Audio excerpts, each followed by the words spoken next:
Alana, o que é que tu acha, hein? É, até que é bonito, mas tô a fim de conhecer ninguém não, Tainara. E quem disse que é pra tu conhecer? Isso aqui é meu boy, tá, Larica?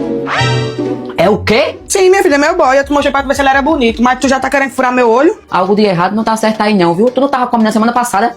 Mulher, tu é toda machuda, nem de homem tu gosta? Quem foi que disse a tu que eu não gosto de homem, Alana? Eu não sou lésbica não, minha filha. Eu fiquei com aquela menina pra eu provar, mas eu nem gostei. Como é, Tainara? Pra provar, essa que eu tô falando foi a da semana passada. E as outras? E tu ficou? Tu pensa que eu não sei não, é? Alana, minha filha, isso aí é coisa do passado. Quem vive do passado é museu. Eu não gosto mais, não.